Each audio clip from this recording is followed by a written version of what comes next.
It's no secret that Battlefront 2's updates in the past 6 months have been a disappointment. After the community weren't too happy with the pay-to-win system forced into the game's release was quite poor. Recently, people have questioned EA's commitment to the game after the announcement of the solo update being quite disappointing in content. Despite this, we mustn't forget the updates that have actually been quite successful and which DICE should take into consideration when producing future content for the game.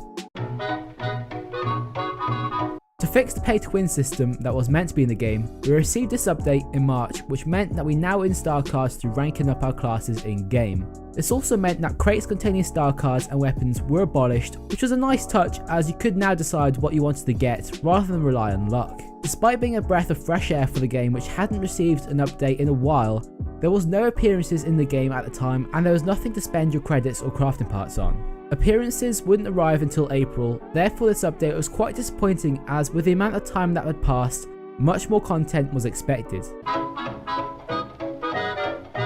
Although quite disappointing with the lack of new content after it's been so long, the update has brought more changes than ever before in one update, showing that DICE haven't hung up their boots or keyboards quite yet. Most are bug fixes, but the list is endless with new animations, hero balances and quite significant changes to dodging and staggering, which will hopefully improve the feeling of the game. Along with this, we've received a few new skins including Leia's Bounty Hunter outfit, along with the scrambled voice. We also got Jabba's Palace and Hero Showdown, which are nice additions, but realistically aren't anything that will keep us interested for a while. We're also promised more content in the near future, so look forward to that. This update brought a long list of new content to the game, including the map crate, which is by far my favourite map in the game.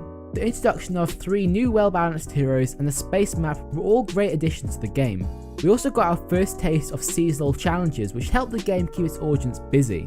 However, it set the bar for future seasons very high, and I feel it actually had a negative effect on the game in the long term.